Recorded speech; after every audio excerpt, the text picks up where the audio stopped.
వీక్షకులకు స్వాగతం. నమస్కారం. చంద్రబాబు నాయుడు గారు, నారా లోకేష్ గారుల విదేశీ పర్యటన మీద జర్నలిస్ట్ కొమ్మినేని శ్రీనివాసరావు ఒక వ్యాసం రాశాడు. అబాస్ పాలైంది అని, ఎవరికి చెప్పకుండా వెళ్ళిపోయారంటాడు. అంటే కొమ్మినేని శ్రీనివాసరావు నీకు చెప్పి వెళ్ళాలా? అర్థం కాల ప్రజలకి.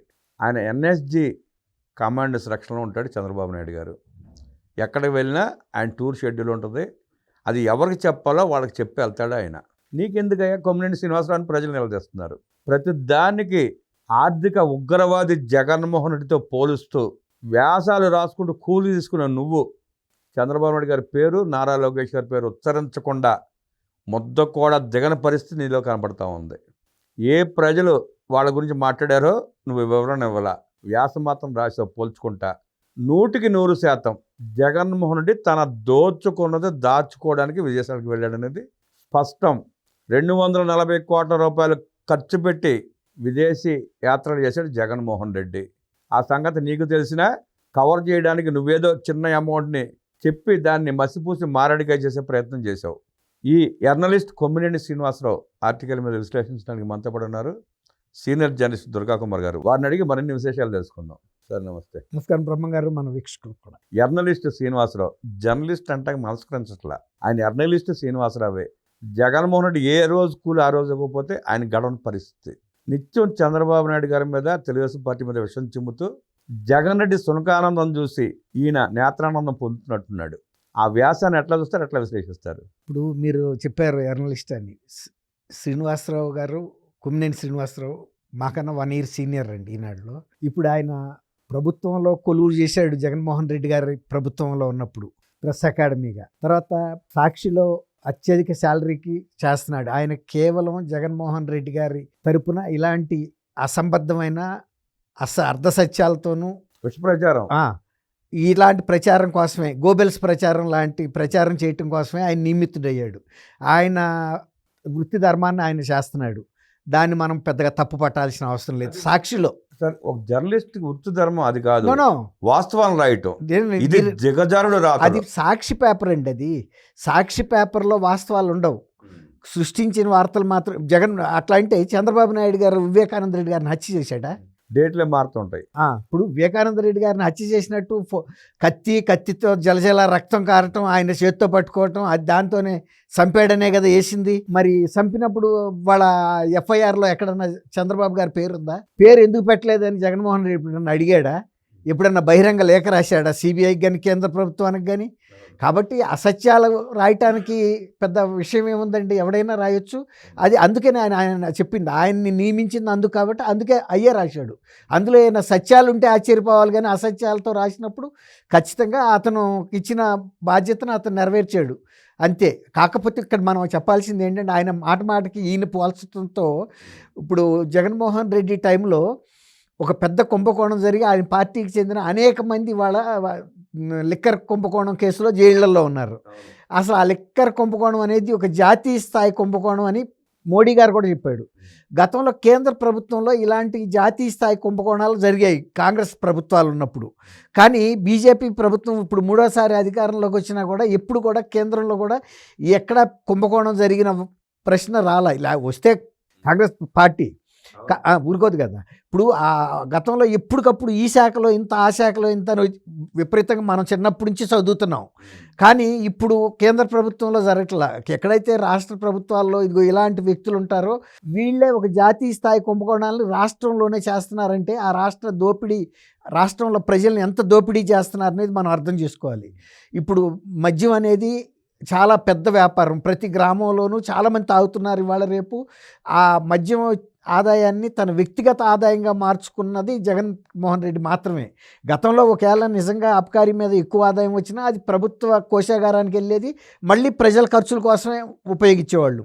కానీ దానికి బైపాస్ చేశాడు ఈయన. ప్రభుత్వానికి వెళ్లకుండా నామమాత్రమేమో ప్రభుత్వానికి మొత్తం మెయిన్ కాలం అంతా ఆయన ఇంటికి వచ్చే విధంగా. ఇప్పుడు అది పెద్ద కుంభకోణంగా ఇది ప్రతి మీడియాలోనూ వస్తుంది. తర్వాత ఆధారాలతో సహా సిట్ అధికారులు కోర్టుల ముందు పెట్టారు, జైళ్ళల్లో ఉన్నారు వాళ్ళ నాయకులు. అటువంటి కుంభకోణాలు చేసినప్పుడు నిజంగానే ఈయన అన్నట్టు సూట్ కేసులతో తరలించాల్సిన పరిస్థితి ఉంటుంది. ఇప్పుడు కేంద్ర ప్రభుత్వంలో మంత్రులు కానీ, రాష్ట్ర ప్రభుత్వం, కూటమి ప్రభుత్వం ఆంధ్రప్రదేశ్లో కానీ ఇవాళకు ఒక్క కుంభకోణం ఎత్తి చూపించలేకపోతున్నారు. ఎందుకు చూపించలేకపోతున్నారంటే వీళ్ళు వచ్చింది డబ్బు సంపాదన ధ్యేయంతో రాలేదు. నాకు ఒక్కసారి అవకాశం ఇవ్వండి అని చెప్పి అర్థించి ఆ ఒక్క అవకాశాన్ని తమ సొంత ప్రయోజనాలకు వాడుకోవడానికి రాలేదు. ప్రజలే గుర్తించి మేము 5 సంవత్సరాలు విసిగిపోయాము, వైఎస్ఆర్సీపీ ప్రభుత్వాన్ని మేము వంచనకు గురయ్యాము, మళ్ళీ మీరే రావాలని చెప్పి ప్రజలు వాళ్ళంతట వాళ్ళు కోరుకుని వచ్చారు.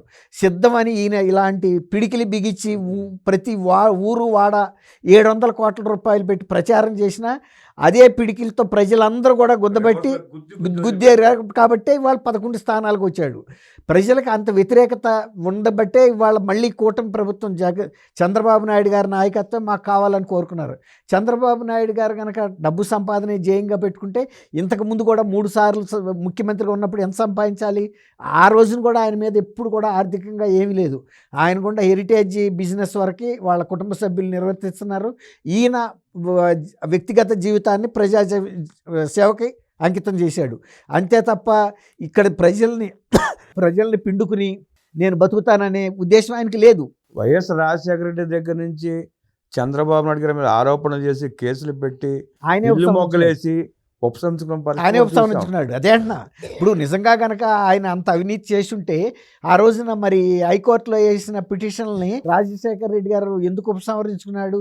ఆధారాలు లేకుండా తెల్లముఖం వేస్తే ఒక్కోసారి చివాట్లు పెడుతుంది. పెట్టింది. మీరు ఏమి ఆధారాలు లేకుండా ఇప్పుడు మొన్న అరెస్ట్ చేశారు. ఆయన రఘురామరెడ్డి ఐపీఎస్ ఆఫీసర్ అయ్యి వెళ్ళి ఆయన ముందు ఏ కేసు మీద అరెస్ట్ చేయమన్నారో నాకు చెప్పలేదండి, మీ మీద ఉన్న ఆరోపణలు కానీ సెక్షన్లు కానీ నేనేం చెప్పలేను, మీరు సహకరించి నాతో పాటు రండి, మీరు విజయవాడ వెళ్ళేలాగా నాకు అక్కడ నుంచి అంటే అక్కడ వంటకం తయారు చేస్తున్నారు అప్పుడు ముందు.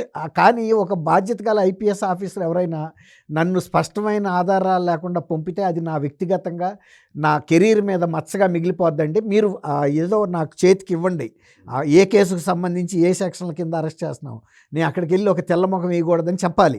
సరే వచ్చాడు, తెల్లముఖం వేసాడు.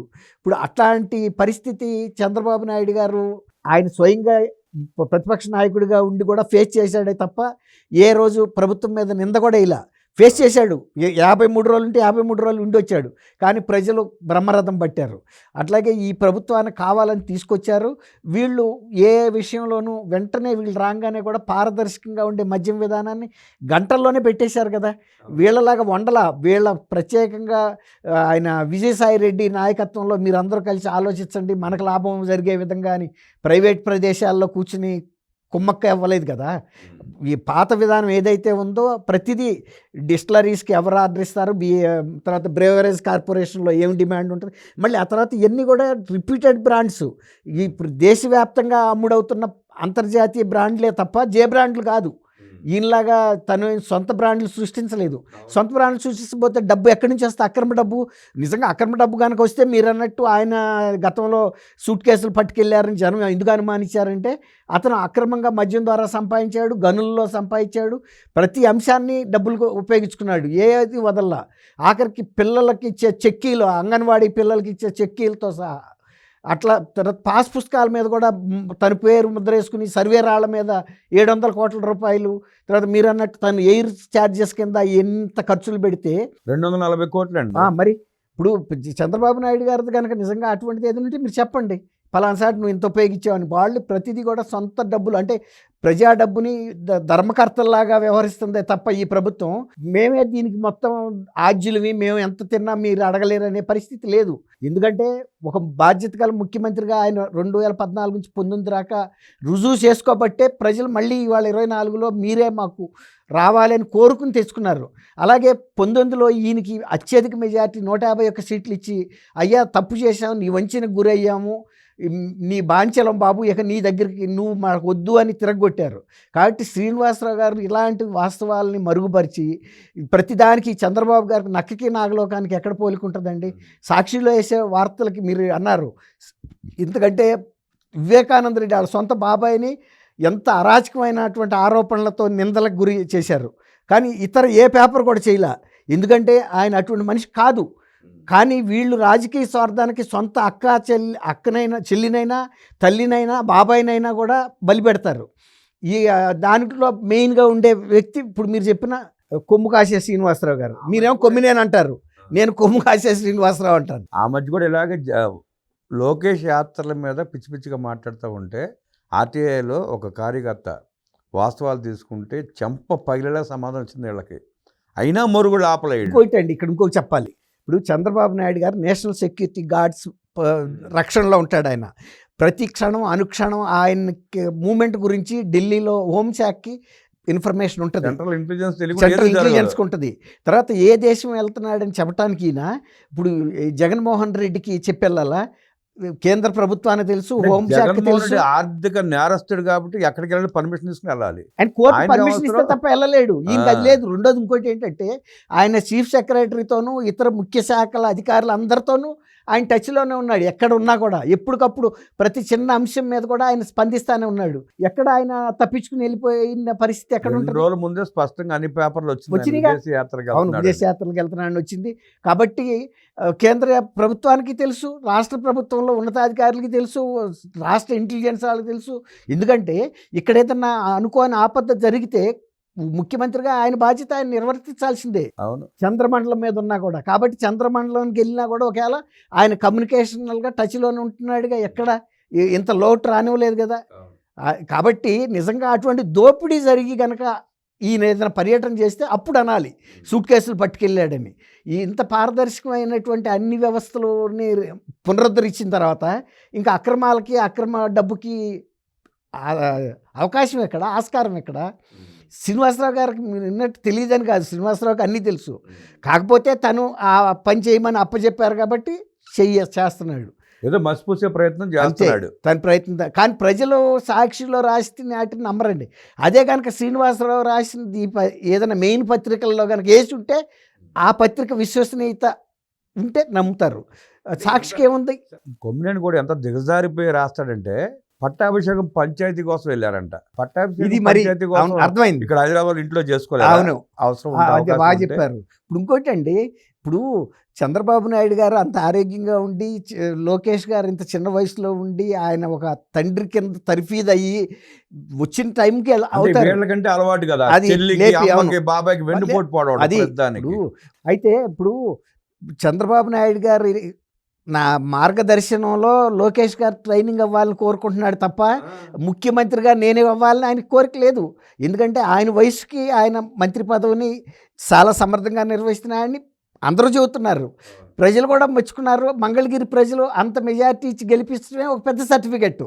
ఆయనేమి పులివెందుల్లాగా జీవితకాలం మేమే గెలిచాము, అక్కడ తప్ప ఇంకోసారి మేము పనికిరాము, ఎల్లవలేమనే అధైర్యస్తుడైతే మంగళగిరి రాడు. మంగళగిరిలో ఎదుర్కొని ఓటమిలోనే మళ్ళీ విజయాన్ని కూడా సాధించాడు. అటువంటి చిన్న వయస్కుడు ముఖ్యమంత్రి అవ్వాలన్న ఆరాటం ఎందుకు? తర్వాత చంద్రబాబు నాయుడు గారు ఇప్పటికి కూడా యువకుల కన్నా కూడా ముందు చురుగ్గా పనిచేస్తున్నాడు అన్ని అంశాల్లోనూ. తర్వాత ప్రజలు కోరుకుంటుంది కూడా చంద్రబాబు నాయుడు గారు ముఖ్యమంత్రిత్వాన్నే, కానీ లోకేష్ గారిని అవ్వమని ఎవరు కోరట్లా. ఆయన ఐటీ శాఖ, విద్యాశాఖ ఇలా ప్రజలతో మమేకమై ఉంటే చాలు. ఆయన అదే వాళ్ళు కోరుకుంటున్నది. సార్, భవిష్యత్తులో ప్రజలు కోరుకుంటే ఏదైనా అవ్వచ్చు, అది వేరే మాట. అదే అంటున్నా, ఇప్పుడు వాళ్ళు తృప్తిగా ఉన్నారు. ఎస్, మా లోకేష్ మా దగ్గరికి వస్తున్నాడు, మాకు చాలు. ముఖ్యమంత్రిగా వస్తున్నాడా, మంత్రిగా వస్తున్నాడా, ఎమ్మెల్యేగా వస్తున్నాడా, అది ప్రధానం కాదు, వ్యక్తి ప్రధానం. అంటే వీళ్ళకి పని పాట లేక దిక్కుమాలను ఆలోచన చేసుకుంటా, సన్నాసి రాతలు వేసుకుంటా ఖాళీ కూర్చున్నామని వీళ్ళు భ్రమపడుతున్నట్టు వాళ్ళేం ఖాళీగా లేరు. వాళ్ళ పనుల్లో వాళ్ళు చాలా చాలా బిజీగా ఉన్నారు. రోజుకి 20 గంటలు కష్టపడ్డా అలసట ఉన్నా అలసట లేకుండా పని చేస్తున్నారు అండి వాళ్ళకి, ప్రజల కోసం. వాళ్ళ పనులే వాళ్ళు ఉంటే వీళ్ళ పనులే వీళ్ళు ఉన్నారు చెత్తరాతలు రాసుకుంటా. ఇప్పుడు అది విశ్వసనీయత లేని పత్రికల్లోనో లేకపోతే టీవీల్లోనో వచ్చే వాటికి ఇప్పుడు ఆ రోజున వివేకానంద గారికి ఇప్పుడు వాళ్ళందరికీ తెలిసిపోయింది కదా, వీళ్ళు కేవలం ఇట్లాంటి అబద్ధ ప్రచారం చేయడానికి ఈ ఛానల్స్ పెట్టారు, పేపర్ పెట్టారని. అదే ఒక విషపత్రిక క్విడ్ ప్రోకో ద్వారా ఏర్పాటైన పత్రికా ఛానల్ అయ్యి అందరికీ తెలుసు. కాబట్టి దాంట్లో రాసే రాతలకి ఎవరో చెప్పారు ఈ బజ్జీలు కట్టుకోవడానికి తప్ప న్యూస్ పేపర్ ఎందుకు, అది కూడా వాడరు. అవును, దాంతో ఇస్తే జనం తినే పరిస్థితి కూడా ఉండదు, చిరాకు పడుతున్నారు. అపవిత్రమైనటువంటి పత్రికని. దిగజారుడు వ్రాతలు రాస్తున్న జర్నలిస్ట్ కొమ్మినేని శ్రీనివాసరావు ముఖం పగిలేలా సమాధానం చెప్పిన సీనియర్ జర్నలిస్ట్ దుర్గాకుమార్ గారికి ధన్యవాదాలు తెలియజేస్తూ నమస్కారం.